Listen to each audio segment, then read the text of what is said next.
Very good morning. In your previous class, what we had done that the constitution of the country of France was made. The right to vote was given, but that was again restricted to the active citizens. And who were the active citizens?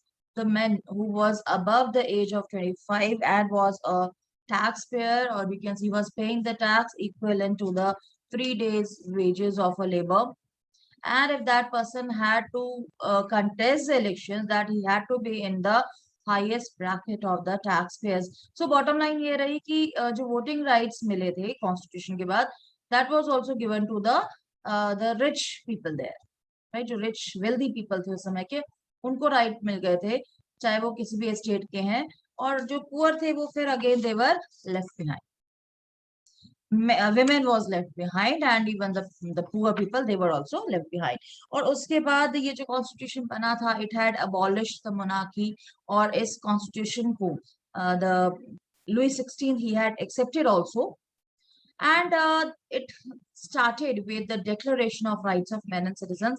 उसमें मैंने आप लोग को India का preamble भी दिखाया था, और ये जो constitution है, it also starts with the Declaration of Rights of Men and Citizens. Anyhow, जो वोटिंग राइट्स थे, एज मेंशन की that was only given to the rich people, उससे क्या हुआ कि जो बाकी आम लोग थे, they were not satisfied with the constitution, right? Even जो women थी, women was also not happy with the constitution. They also showed their resentment in various ways, right? Anyhow, अब ये कॉन्स्टिट्यूशन बनने के बाद क्योसनेस क्या थी कंट्री में कि जो किंग लुई था, उसने नो डाउट उसने कॉन्स्टिट्यूशन साइन कर लिया, उसको एक्सेप्ट कर लिया, ये भी एक्सेप्ट कर लिया कि okay now the country will be run by the government with its organs like legislature, executive and the judiciary. But secretly उसने क्या किया, अपने जो नेबरिंग कंट्रीज थी, किंग ऑफ रशिया के साथ उसने एक नेगोशिएशन की, उसने कोई एक यू कैन से बातचीत से उसने उसको कन्विंस किया कि the king of Russia will attack on France. Why? क्योंकि जो फ्रांस में इस समय नेशनल असेंबली की जो इन्फ्लुएंस थी वो इतनी बढ़ रही थी, और which has led to the making of this constitution also. So he wanted कि किंग, क्योंकि वो खुद कुछ नहीं कर सकता था, उसने सारी चीजें एक्सेप्ट कर ली हुई थी, तो उसने क्या किया, सीक्रेटली किंग ऑफ रशिया के साथ उसने एक नेगोशिएशन किया कि वो जो है यहाँ पर अटैक करेगा इसकी कंट्री के ऊपर, और जो नेशनल असेंबली की पावर है या उसका जो इन्फ्लुएंस है उसको कम करेगा, राइट?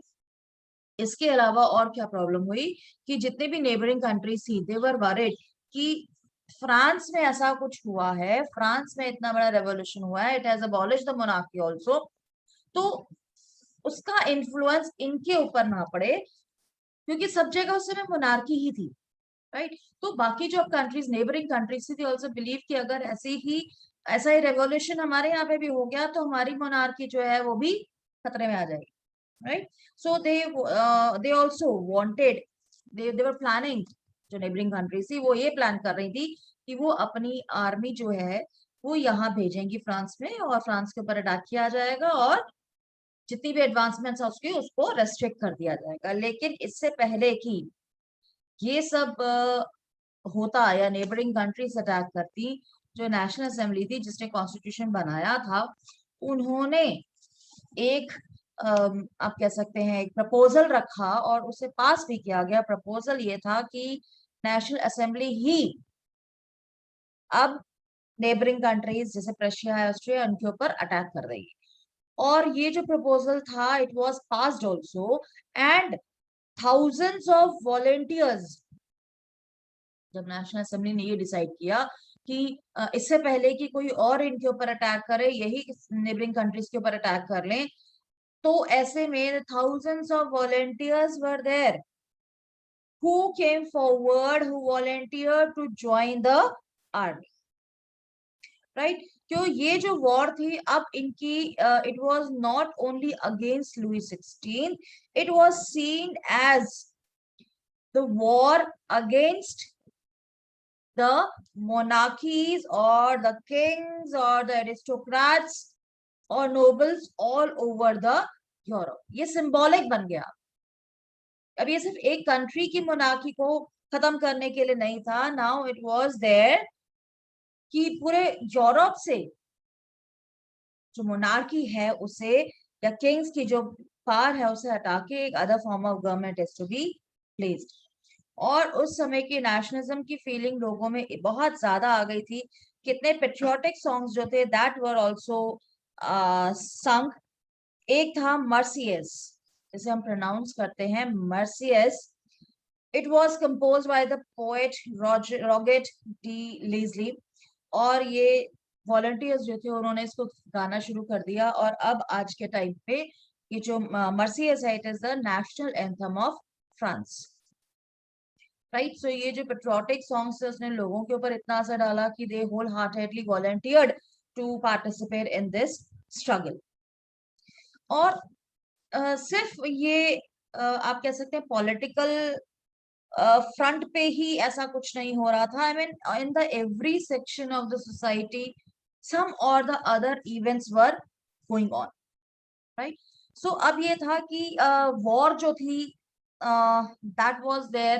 तो जो घरों के मेन थे, जो आदमी थे, मेल्स थे, वो वॉलंटियर कर चुके थे वॉर्स में, and women was left behind to take care of the families and even take up the task of earning or a living for their families. Or earning was not at all an easy task for the women there, right? और इसके अलावा as mentioned कि जो constitution था 1791 का, it had caused the resentment among the women and the other class which was not a taxpayer, right? अब ये जो रिजेंटमेंट थी वो किस ढंग से उन्होंने इसको शो किया था कि they had made few of the political clubs जो गवर्नमेंट को प्रेशराइज कर पाते और वोटिंग राइट्स की जो है डिमांड कर पाते। पूरे फ्रांस में इस समय कुछ पॉलिटिकल क्लब्स जो थे वो बहुत ज्यादा एक्टिव हो गए थे। It has become the, you can say, an organization where the people, they could discuss the different policies of the government. They could even discuss that what plan should be made, so what should be made or what should be done to put the pressure on the government. तो ऐसे कुछ discussions के लिए clubs बनाए गए, आप कह सकते हैं, और एसोसिएशंस बनाई गई, राइट? ये जो पॉलिटिकल क्लब्स थे, these were you can say these were becoming very common। और नॉट ओनली सिर्फ मेन जो थे उन्होंने क्लब्स बनाए, विमेन जो थी उन्होंने भी अपने पॉलिटिकल क्लब्स बनाने शुरू कर दिए थे। एनी हाउ, जब हम पॉलिटिकल क्लब्स की बात कर रहे हैं तो उसमें एक क्लब ऐसा था which became very very prominent. उस क्लब का नाम दिया गया जैकोबिन क्लब। इसे नाम कहाँ से मिला था?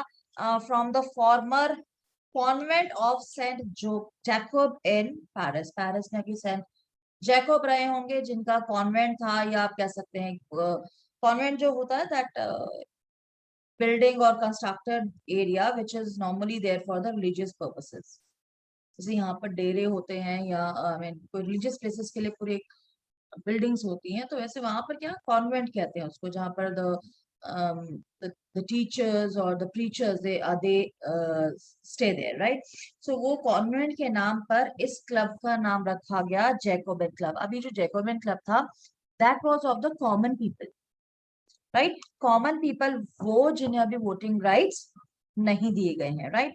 सो एज आई सेड कि ये जो जैकोबिन क्लब था, अब आप आगे जाके आप लोग पढ़ोगे कि how powerful this club became, कि जिसने इसके बाद फ्रांस की जो हिस्ट्री थी उसको काफी ज्यादा इन्फ्लुएंस किया था, right? Anyhow, as I said कि not only the men but women was also very active and they had also formed their own clubs, right?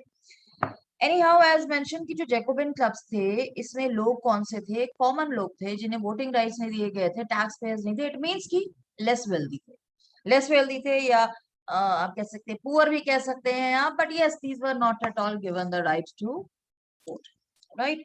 सो ये कौन कौन से लोग थे, अगर आप लोग अपने बुक में देखेंगे you will come to know कि आम लोग जो थे, they were small shopkeepers, artisans, shoe makers, pastry cooks, watch makers, printers, servants, daily wage workers and so on. मतलब कि लेस प्रॉस्पेरस थे और ये रिच नहीं थे, ये टैक्स कोई पे नहीं करते थे, इनकी अर्निंग्स बहुत कम थी। राइट, बॉटम लाइन इज कि इनकी अर्निंग्स जो थी वो बहुत कम थी। सो इनका लीडर कौन था? He was Maximilian Robespierre. And ये जो जैकोबिन क्लब थे, ये इनमें इतनी ज्यादा रिसेंटमेंट इन्होंने शो की कि उन्होंने अपने आप को बिल्कुल ही फ्रेंच लोगों से अलग दिखाना शुरू किया। और उसके लिए उन्होंने क्या किया, अपना ड्रेस कोड चेंज कर लिया। एक उनकी ड्रेस क्या होती थी? Long striped trousers similar to those worn by dock workers. जैसे फैक्ट्री वर्कर्स होते हैं ना, वही डोंगरी सी पहनते हैं, तो वैसे ही इन्होंने अपनी एक ड्रेस कोड बना लिया था कि लॉन्ग ट्राउजर्स होते थे, you can see which were the striped one. Reason ये था कि वो दिखाना चाहते थे कि we are different from you people, right. So अपने आप को एकदम सेपरेट दिखाने के लिए they had made, and this was to set themselves apart from the fashionable section of society, especially nobles who wore knee breeches, right? तो इन्होंने अपने आप को, as I mentioned, कि अपने आप को अलग दिखाना शुरू कर दिया, so that कि they wanted to show to the world कि we are not a part of this noble society, right? So you can see the dress which is being worn by these people. Even इन्होंने अपनी एक hat जो थी, hat का style भी बिल्कुल अलग सा बनाया। एंड ये क्या था कि अपने आप को थोड़ा सा एक पावरफुल बनाने की, दिखाने की कोशिश की कि you people are the way you people are dressing up, we condemn, right.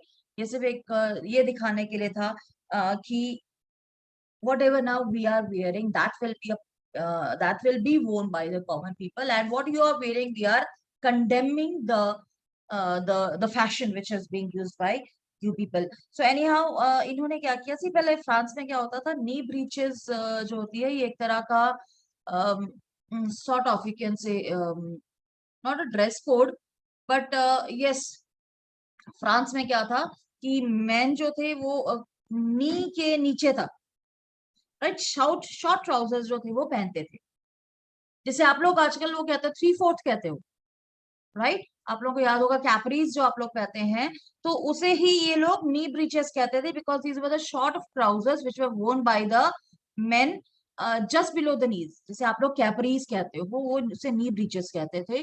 तो उस समय फ्रांस में जो, और आप कह सकते हैं नोबिलिटी थी, they used to wear these knee breeches. और ये जो जैकोबिन क्लब था, they had started wearing the entire, I mean जो लॉन्ग ट्राउजर्स थे पूरे, वो पहनने शुरू कर दिए। सो हम कह सकते हैं जो ट्राउजर्स पहनने का जो फैशन है शायद वहीं से आया होगा। और ये कैपरीज जो है, ये अब आजकल जो इतने ट्रेंड में है, ये भी वहीं का एक फ्रांस का ही आप कह सकते हैं देन है, जो आप लोग यूज करते हैं। एनी हाउ, सो जो जैकोबिन्स थे, they came to be known as the sans culottes, जिसका मतलब होता है those without knee breeches. Means इन्होंने अपने आप को लॉन्ग ट्राउजर्स पहनने शुरू कर दिए कि हम अलग हैं, और उसका आई मीन उन्होंने अपने आप को पब्लिसाइज भी इस ढंग से किया कि we are there without the knee breeches. Anyhow इन्होंने एक रेड कैप भी पहननी शुरू कर दी, which was a symbol of liberty, right. जो इन्होंने रेड कैप पहननी शुरू कर दी थी, that was a symbol of liberty. You can easily see in the figure 9 which is there on page number 14, right? So ये सारा कुछ हो रहा है, everything is going on in the country. Women was not allowed to do so. Women was not allowed to do so, right? वो trousers नहीं पहन सकती थी, वो अपने आप को आई मीन वो कंडेम नहीं कर सकती थी, जो ऑलरेडी एक फैशन वहां पर चल रहा था। They could not wear the red cap, they could not से they could not protest the way the Jacobin clubs were doing so, right? Anyhow, in summer 1792 what they did कि जो Jacobian से अब इन्होंने लीड करना शुरू कर दिया, क्योंकि जब जिस ढंग से इन्होंने अपने आप को पब्लिसाइज किया ना, तो जो कॉमन लोग थे वो बहुत ज्यादा अट्रैक्ट हो गए। अट्रैक्ट इन द सेंस कि कुछ आइडियोलॉजीज थी जो फ्रीडम को प्रमोट कर रही थी। सेकेंडली जिस ढंग से इन्होंने अपने आप को ड्रेसिंग, जो ड्रेस जो थी इन लोगों की, वो बड़ी अट्रैक्ट करनी शुरू कर दी कॉमन लोगों को। आप लोग भी हैं, हम लोग भी हैं, कुछ ऐसा अलग सा देखते हैं, हम लोग जो देखते हैं ना उससे ज्यादा जल्दी अट्रैक्ट होते, राइट। तो अगर हमें ऐसा कुछ उटपटांग सा कुछ अलग सा नजर आता है तो हम बहुत जल्दी अट्रैक्ट होना शुरू कर देते हैं, राइट। सो आप लोगों को याद होगा जब ये रैप वगैरह शुरू हुए थे ना सॉन्ग्स, तो ये बिल्कुल अलग से थे, राइट। तो ये बिल्कुल अलग से थे, और ये जो रैप सिंगर्स होते थे ये अलग से ही कपड़े पहन के आते होते थे, बड़े शाइनिंग वाले, and I mean they used to look different, right. तो क्या हुआ कि लोग जो थे बहुत जल्दी अट्रैक्ट हुए। अभी जो हम हनी सिंह के आप सॉन्ग्स इतने सुनते रहे हैं, वो इतना ज्यादा अट्रैक्ट हुए क्योंकि उसने बड़ा अलग सा ही अपने आप को प्रेजेंट किया। वो एक आई मीन स्पाइक्स के साथ हेयर्स एंड ऑल, बड़ा आई मीन कैची सा, राइट। तो क्या हुआ कि लोग बड़े अट्रैक्ट हुए, इसके सॉन्ग सुनने शुरू हो गए और बहुत ज्यादा जल्दी वो फेमस हो, राइट। तो ऐसा ही यहाँ पर भी जैकोबिन क्लब का था कि जो जिस ढंग से इन्होंने अपने आप को प्रेजेंट किया, लोग बहुत जल्दी अट्रैक्ट हुए, और उन्होंने आई मीन एज मेंशन की बड़ा वॉलंटियरली उन्होंने पार्टिसिपेट करना शुरू कर दिया, जिसका रिजल्ट क्या रहा कि जो जैकोबिन्स थे they became powerful, right. Powerful बनते चले गए, और अब वो इतने ज्यादा कॉन्फिडेंट हो गए थे कि दे planned that they will have an open protest against the government, और इन्होंने सपोर्ट करना शुरू कर दिया पेरिस के लोगों को, बिकॉज पेरिस के लोग इस समय परेशान क्यों थे, because the supply of food grain was not there, and as already said कि जो विमेन थे वो ऑलरेडी परेशान थे। विमेन के ऊपर इस समय पूरा बोझ ये था कि उन्होंने they have to look after their families.